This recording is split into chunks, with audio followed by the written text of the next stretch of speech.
So we are here to talk about, as I told you before, about the Night Fly Orchestra, which is releasing a new album, right? But before, I want to know because as we speak, there are a couple of festivals running in Europe, like Bloodstock in England or Alcatraz in Belgium is soon. Yeah. So there are also bands that are doing these mini tours in Europe, and we have a festival in Spain, which is going to be in a couple of weeks as well, and bands from Germany or Ukraine are coming. So I want to know, did you receive any invitation or request to join any festivals in Europe this summer or doing a tour with the Night Fly Orchestra? I mean, yeah, we had quite a few festivals planned, but since it's all been a bit, uh, it's quite a big thing, like hiring a crew and booking tickets, and you never know these days whether things are going to happen or not. So Yeah. so we chose to just cancel. And a lot of the festivals we had booked got cancelled, so it was like we might as well just skip it for now. Um, but I mean, yeah, it's nice that um, some things are happening again. But you know, it's difficult with a band like ours because we all live. I mean, we're all from Sweden, but we live all over the country, and Yeah. you know, we're quite a few people, and we have a crew and everything, and you know, and we all have other things, other jobs. I mean, other bands and stuff, and it's a bit complicated. And if everyone devote themselves to do something and then it gets cancelled, it's sort of like it's Yeah. easier if you're like a 3-4 piece band and you don't have. I mean, for us it's quite expensive to go out and play a festival, or so it's we chose to play it safe. Yeah. Totally. Yeah. And besides that, most bands, because we've been around more than a year and a half with all this lockdown and the coronavirus issue, and most of the bands they were thinking, well, if I cannot tour, I'm gonna record or do some songwriting for the next album. But in your case, guys, with the Nightfly Orchestra, you didn't release one album but two, because our romantic one was released last year, and this year Yeah. you're gonna release the second part. So I was wondering, it was already planned before you did the first part that you're gonna release a second part on the next year, or it was something that you just did now because you're unavailable to tour again? I mean, we've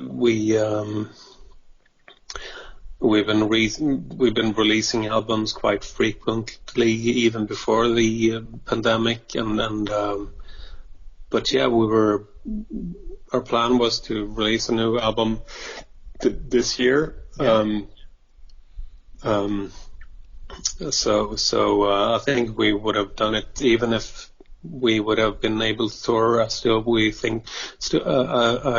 think we would have released a new album, but um, I mean, I guess we were busy. We're working on a new Soulwork album as well, and we did the EP with Soulwork. So we try to stay busy because that's the only thing we can do these days. I mean, since the whole touring thing is very insecure, we try to stay busy writing and recording instead, and just to keep in touch with our fans and to entertain ourselves, because I mean, this is what we love doing. So Yeah. And you have Soulwork and the Nightflower Orchestra is two different entities, but if we have in consideration the Nightflower Orchestra, it has this really party mood, this disco pop music, this chilling vibe. And I was wondering, in the last year, being at home in lockdown, not doing much because of all the restriction, it was hard for you guys to put yourselves in the mood to release something like that? no, I mean, it goes both ways. It's like, I mean, in Sweden, we haven't had a strict lockdown the way many other European countries have, so it's not been that bad. I mean, of course, we've had restrictions,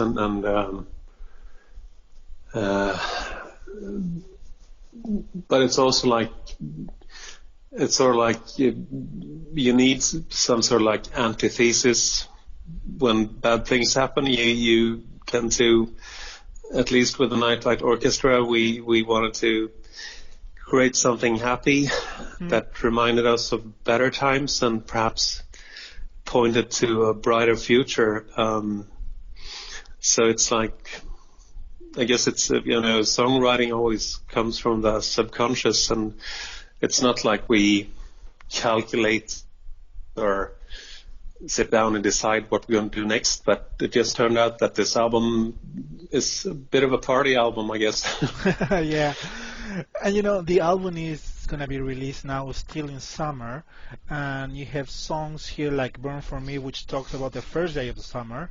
And the summer seems to be a theme that comes up often on this album. I was wondering, in some sort of way, do you consider this a thematic album around summer?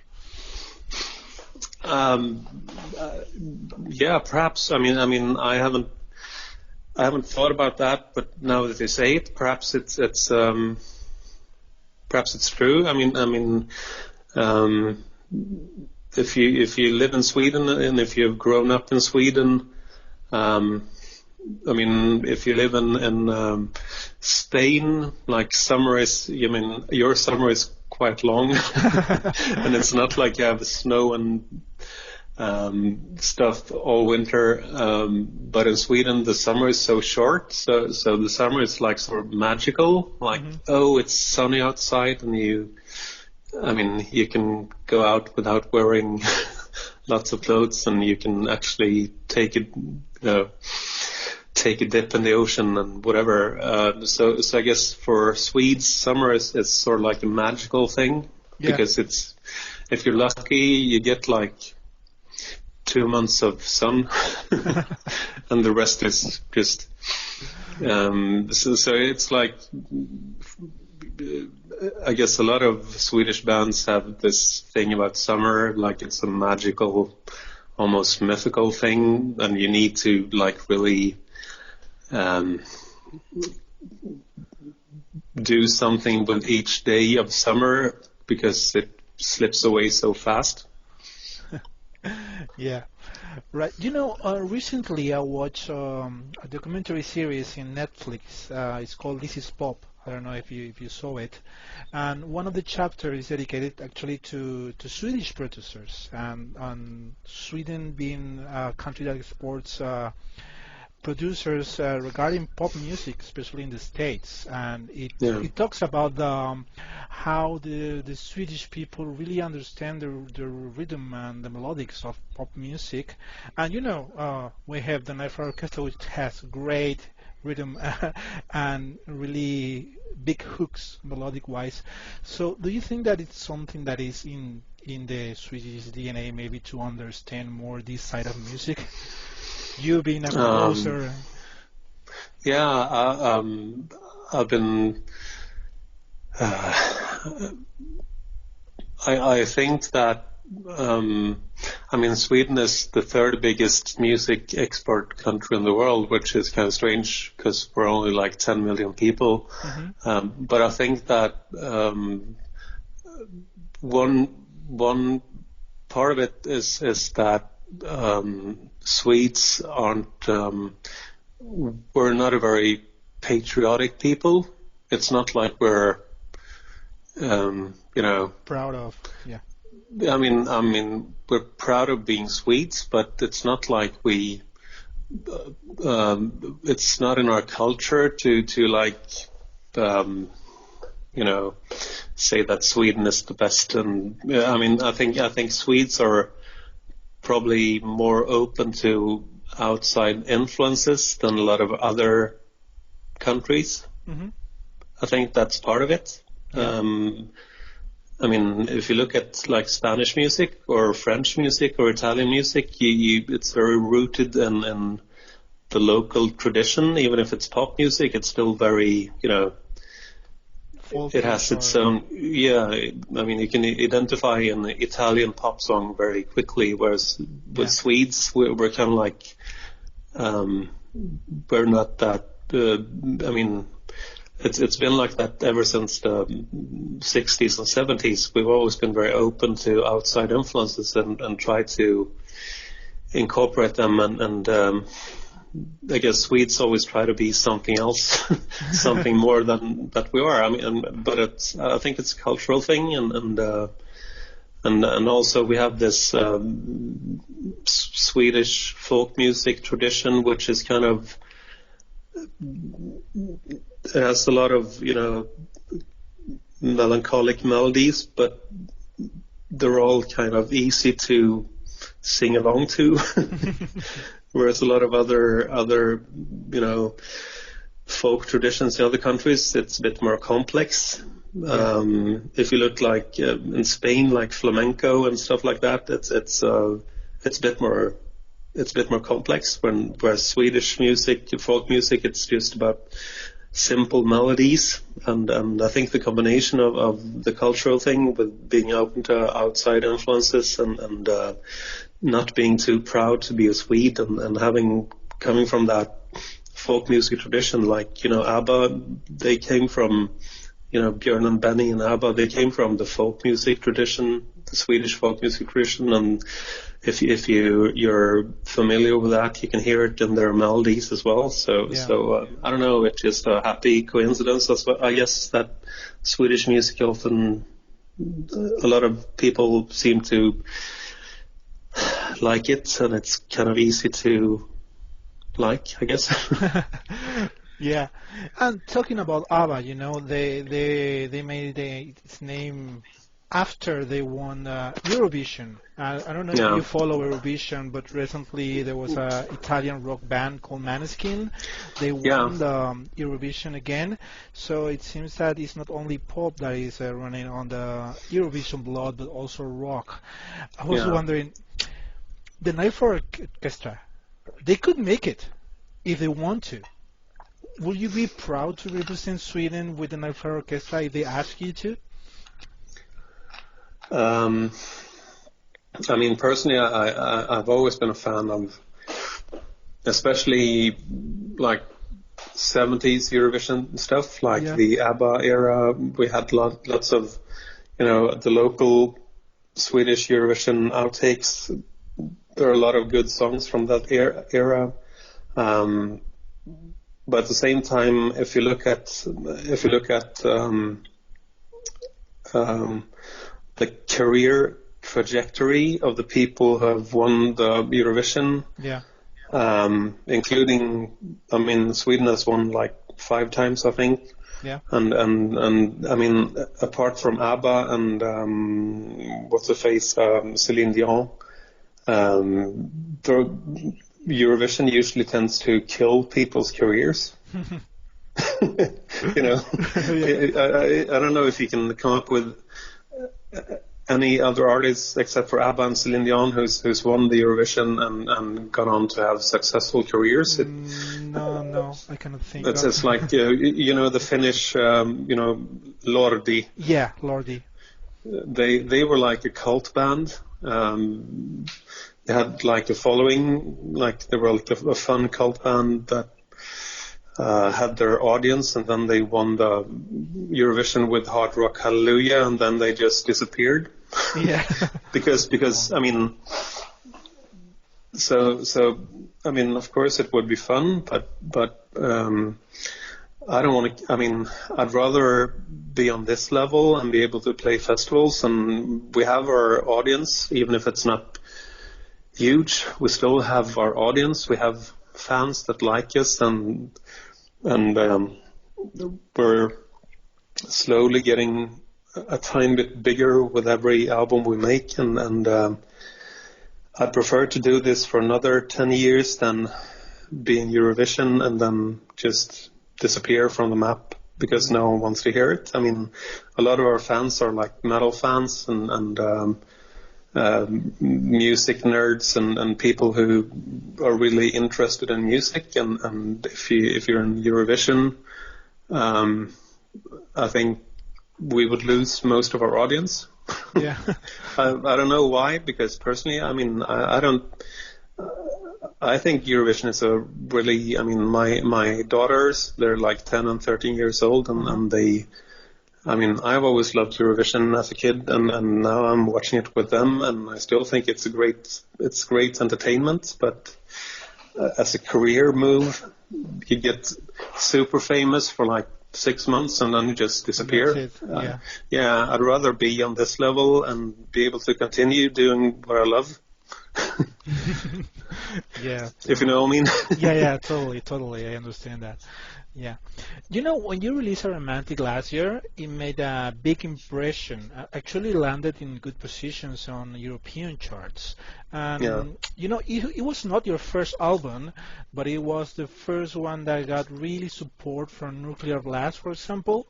And I think a lot of people discover you with that album. And it was shocking, maybe for them, to see musicians coming from this metal world, and extreme metal in case of Charlie or you with Soulwork, and doing this 80s vibe of pop and disco. And maybe it was new for them and it was shocking, but do you think that it will still be shocking this second time? Do you think that there was an effect that caused them to really have a huge following for the night, the orchestra, and it will dissipate now?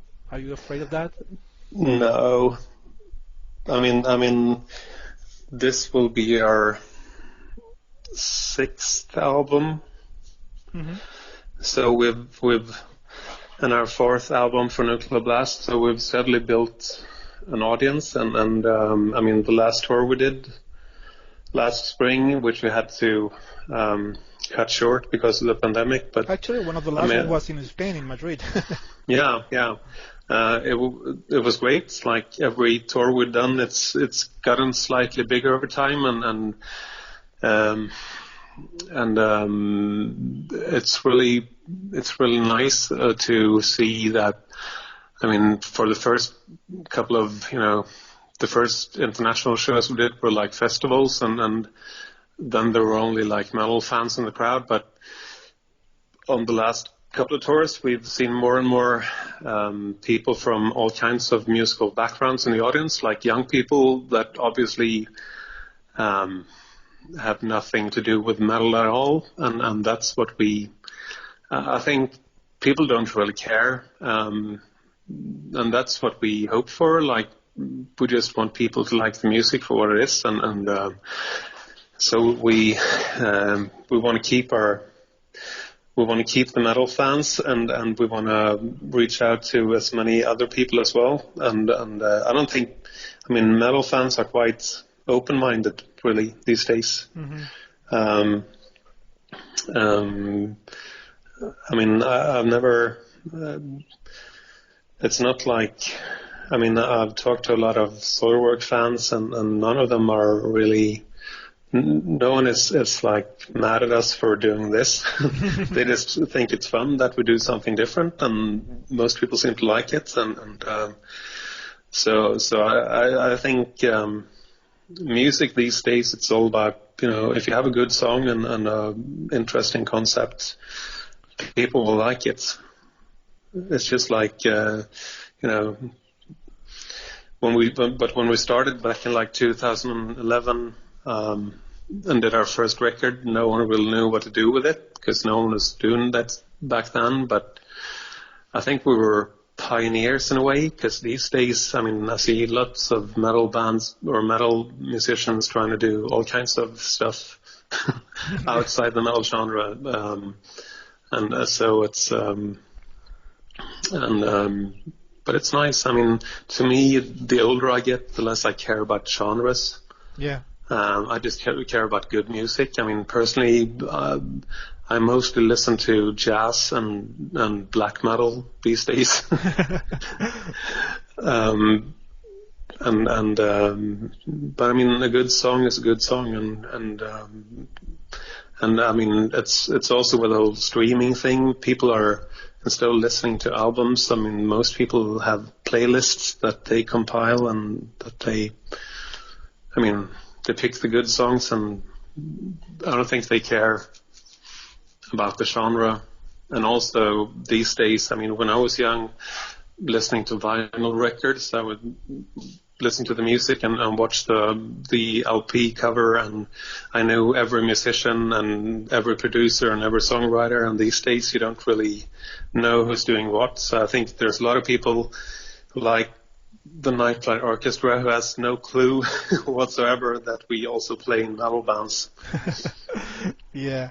And it's both good and bad. I mean, personally, I like the fact that people, I mean, I want people to know that I wrote that song and that I played that solo, but that's just the way it is. As long as people listen to us and like us, I don't mind. Yeah, and actually, it could be a good thing that your music is so rooted in the 80s, because it seems like there's a revival of the 80s, not only in music, but in the pop culture now. If you watch TV, you see series like Cobra Kai is doing something new, or you have Stranger Things, which are so rooted in the 80s. It's like there's a nostalgia for this era. I think you were a kid in the 80s. What do you remember about that? What was so good about the 80s? Well, for me, it's mostly nostalgia these days. But I mean, I kind of like the fact that you could get away with pretty much anything, Mm-hmm. Nothing was. You could never be too much. You can never be too over the top in the 80s. You could do whatever you wanted to, and no one cared. And there was a time when, in the 90s and early 2000s, when people were really self-conscious, and you had to have a certain image, and you had to, you can be too much. But I think it's getting a bit more diverse, and that's what we aim for as well, mm-hmm. to try and just, we want to surprise people, and with every album we make, we want to have some surprises on there, and do stuff that we haven't done before, and create music that doesn't exist, even if we use influences from different influences. We try to assemble them in new and different ways, and try to add that surprise element, and I think that's the 80s spirit, the sense of invention. Good. So, David, since you formed the Nightflight Orchestra, have your dance skills improved? Because you are dancing in most of the videos, like for me. Yeah, I was a better dancer when I was younger. I'm a bit lazy now. But when I was younger, as soon as I got drunk, I always wanted to find a dance floor. It doesn't sound very death metal, but that's the truth. I loved dancing when I was younger. Yeah, and Soulwork is a huge name now in melodic death metal. You've been for quite some time now, but my feelings are that the Nightflight Orchestra maybe can get to a bigger market that Soulwork can't. It's just because the style of music you play can reach to a lot more people. So by now, the Nightflight Orchestra is considered as a side project for you guys from Soulwork, but it could reach to a time that maybe the Nightflight Orchestra gets bigger than Soulwork. Have you considered that? Have you considered having the Nightflight Orchestra as your priority? To be honest, I mean, neither I or Björn, we don't see Nightlight Orchestra as a side project.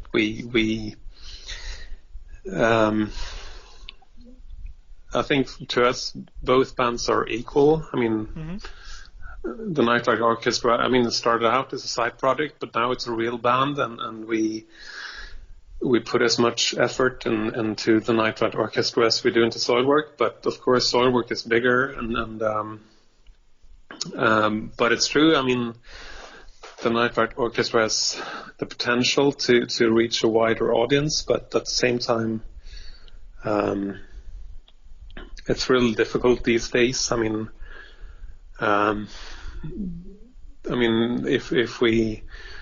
we're still signed to Nuclear Blast, which is a metal label, and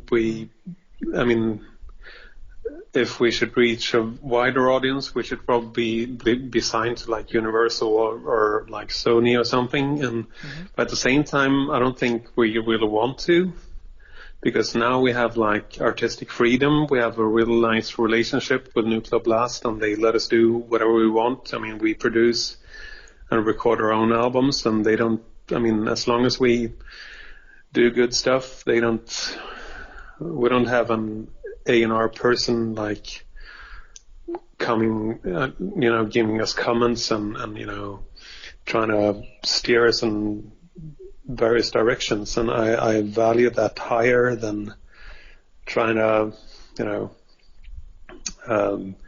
become huge. So I'm really happy with the way things are. Even if we do have potential, I don't know if it's worth it. Because to me, the most important thing is to to still have fun.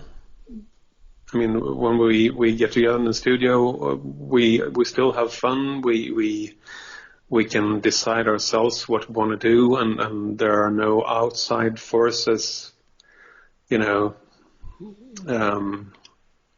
having opinions or trying to make us do stuff that we don't want to do. So I like it just the way it is. Good. So, David, for people who doesn't know, you're actually a doctor, right? You have a career in medicine. So correct me if I'm wrong, but I think that when on your early 20s, you actually try to be someone in the music business. You try to be a rock star with another band, and that didn't work. And after that, you start studying to become a doctor. Yeah. And then after you have your career as a doctor, Soulwork contact you, and all this started again. Is that true? Yeah. Right? Yeah. So, are you still dreaming of being a huge rock star these days, or now that you have a career which is more stable than being a rock star? Because rock star is like a football soccer; it only has some time and little time to shine. I don't know. These days you have like 80-year-old rock stars. I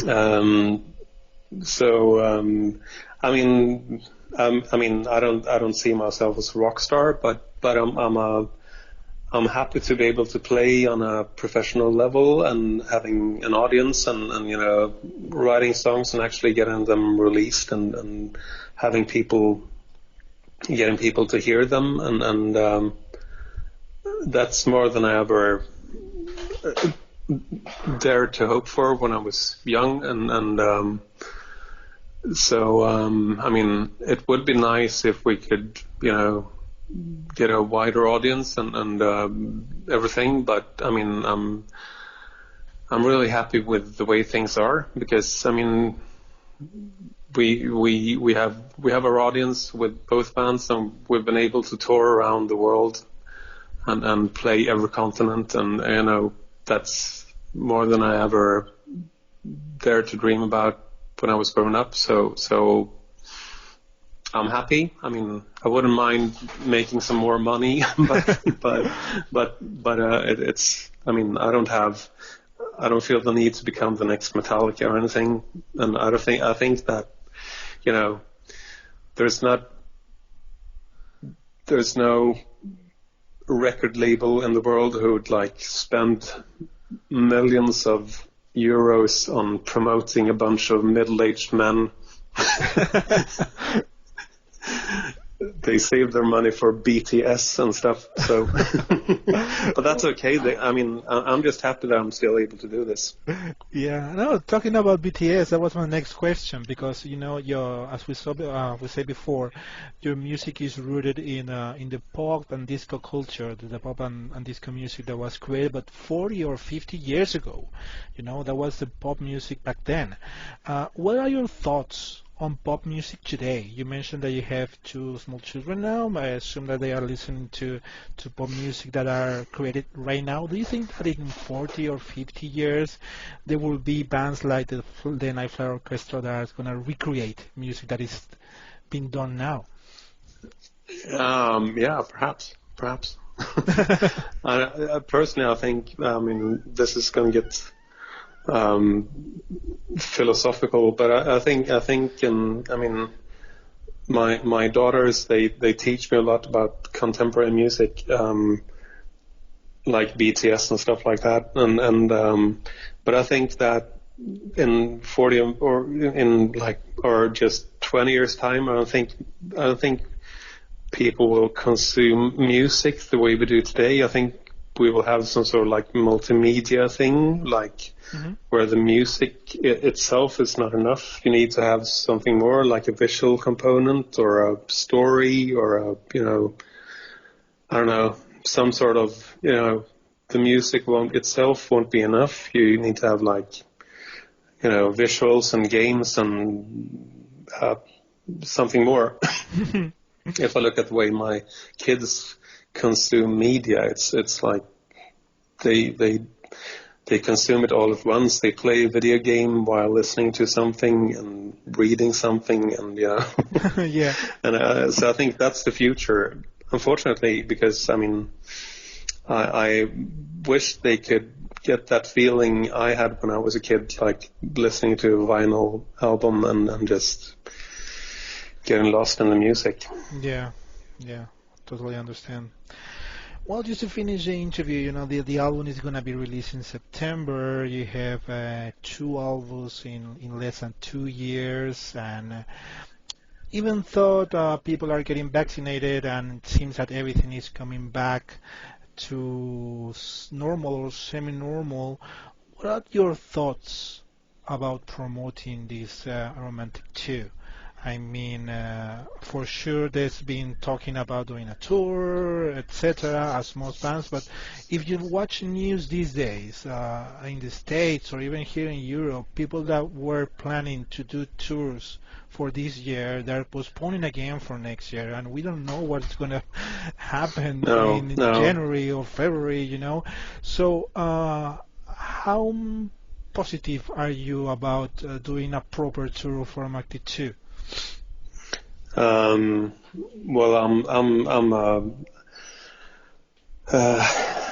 I'm quite pessimistic by nature. But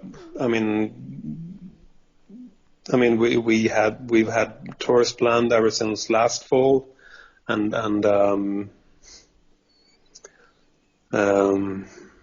we had tours planned this fall as well, but they will be postponed, I guess. And so we'll see. Our booking agent and management, they're working on it. But before we go out on tour, we need to be sure that it's actually going to happen. Just like I said at the beginning, because it's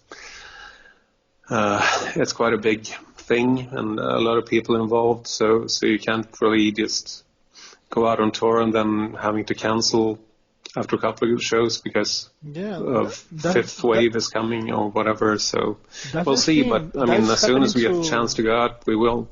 Yeah, that's the thing that's happening to a lot of bands now, that they're planning the whole tour, buying flight tickets and everything, and then after the fourth or fifth show, someone gets COVID and it has to be cancelled, the whole thing. So it's quite difficult to say. And we don't want that to happen. And having people who's bought tickets, and then we cancel, and it's better in that case. It's better we just continue to record and release albums until things get back to I mean, I don't think things will ever get back to, the way they were before this thing started. But I mean, eventually, I think we will be able to tour. But I mean, I guess we'll see. No one knows. Yeah.